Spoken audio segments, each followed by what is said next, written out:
Now we're on the iPhone 10. Hey, I am one handsome guy, even though I can't see myself. off the bat, I think the Galaxy S9 is handling the lighting situation a little bit better. Okay. If by lighting you mean, no. What I think you mean, yeah, probably. Look at the camera, Lamar. Actually, you can see myself through there. It's Lamarception. So that's a quick test of the iPhone 10, Galaxy S9 Plus. That beautiful man's channel is linked down below. Oh, thank you. Say goodbye. Really handsome. Okay, bye. So I don't think I could have uploaded a regular video to the channel without first talking about what happened. I went to sleep last night hoping that just maybe I would wake up and it would be a bad dream. And while it's still such a shock, the reality has definitely set in, and Lamarr Wilson, who I was lucky enough to call a friend, unfortunately has passed away. I think also the thing that compelled me to make this video is really just the state in which we're living in. The 24-hour news cycle, how desensitized we've all become because of social media to the point where nothing is truly shocking anymore. We might scroll, pause for a second, but for most people, they're just gonna move on. And I wanna cement it that Lamar was so much more than a headline or an article or a click. One of my favorite Lamar videos was his iPhone 6 Plus unboxing. You had us out in the tech space running around like idiots, getting B-roll and tripod pans, and then here comes Lamar, who drops this sub 30-second masterpiece.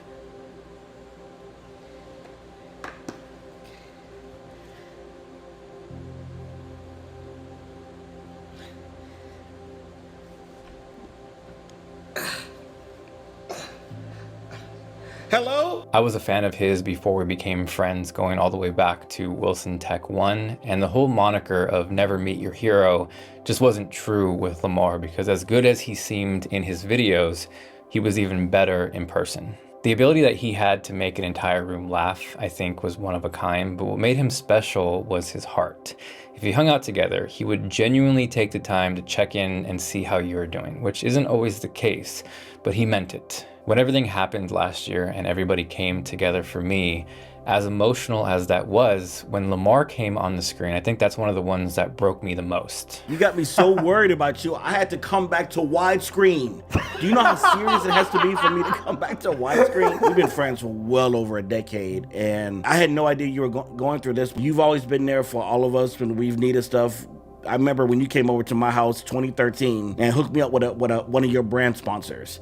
You didn't have to do that, you know. So like, I remember little things like that. So we're gonna help you, man. Anything that you need. Even in that moment, I think his ability to bring out a laugh kind of showed his superpowers. And as much as I appreciated that video, it was him checking in after the fact, after the dust had settled, and giving some words of encouragement that really meant the most. I was looking back at earlier videos, and there was a point where I was such a fan of his that I had asked him to host videos on this channel.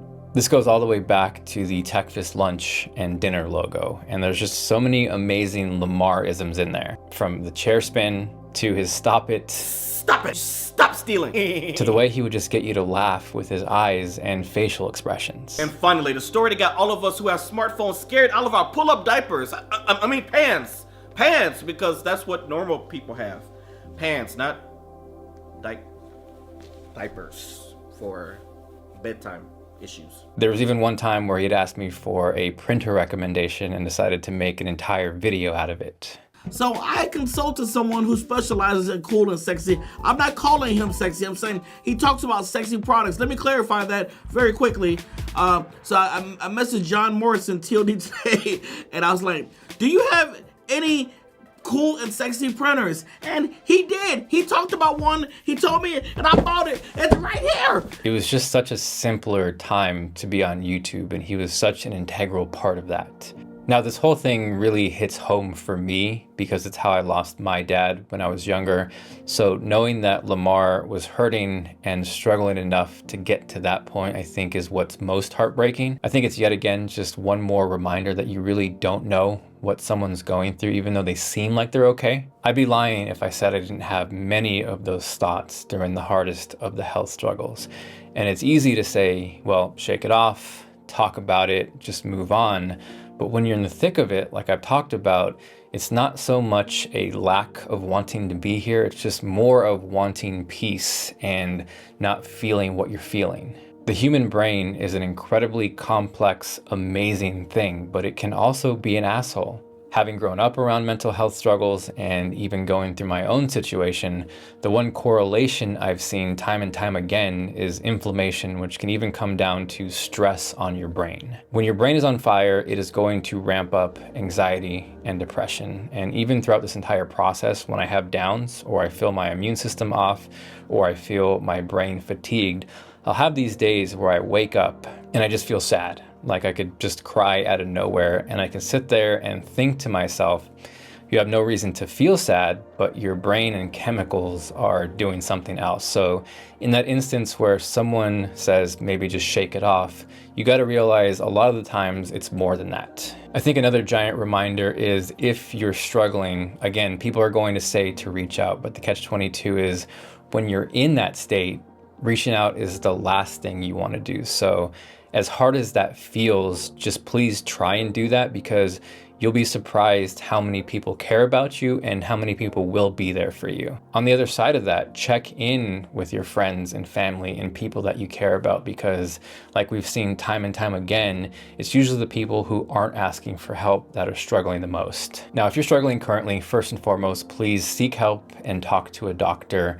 This is not medical advice, but some things that have helped me along the way outside of finally being able to exercise and eat properly are these supplements: magnesium L-threonate, which crosses the blood-brain barrier; lithium, which I know gets a bad stigma with the synthetic higher dose forms that are commonly found in bipolar, but in this case, it's actually just a smaller dosed mineral that has helped tremendously. DLPA, which is an amino acid and has not only been found to help with anxiety and depression, but pain as well. And then creatine, which I think we obviously all think of when it comes to weights and bodybuilding, but in terms of what it can do as a neuroprotectant is what makes it special. Again, please consult your doctor, but I'll have links that aren't affiliate links and articles just showcasing some of this stuff down below. I would also love to share something with you guys and dedicate this to Lamar. Music and guitar for me is something that helps me get through hard and tough times. It just helps my brain feel better.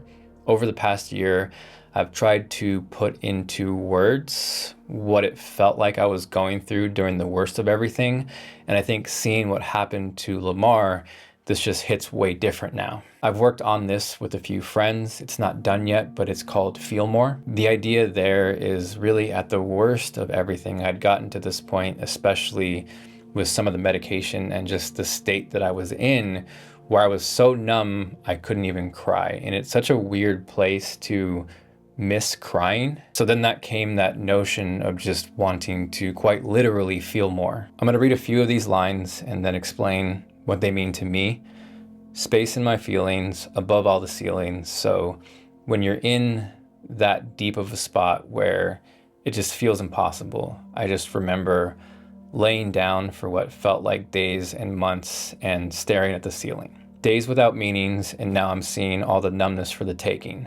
That one definitely reminds me of seeing my dad. He would go really low, and as a kid, you don't really know what's going on. You just see your dad, who is normally Superman, in your eyes, and he's at this point where he just can't get out of bed. I've been hiding while I'm breaking, and for me, that really was just being in a place where people would reach out. I wasn't in a place to even comprehend or respond, and I'm sitting there quite literally hiding away from the world, getting worse while everything is going on. Nothing left to save. That is just that point where you feel like you've reached the breaking point and there's the point of no return where you can't fix things. No rain in the gutter is just symbolic for that notion of, again, being so numb that you can't even bring tears out. Nothing left to say. One day to another, I'd give it all away just to feel more. Mystify the memory. Now I miss that fight I had in me. There's no rain in the gutter. I'd give it all away just to feel more.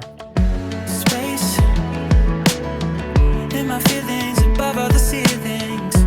Days without the meanings, and now I'm seeing all the numbness for the taking. I've been hiding while I'm breaking. Nothing left to say. No rain in the gutter. No rain. Nothing left to say.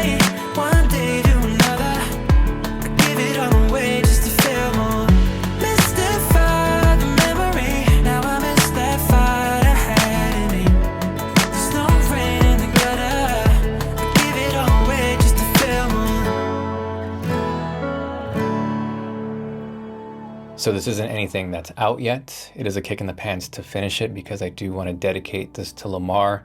And also, if anybody out there is struggling, hopefully you could potentially relate to this and know that, you know, it really is never too late. And as bad as it seems, and as impossible and tough as it feels, things can get better. So again, if you're struggling, please reach out. If you're on the other side of things, check in with those that you care about.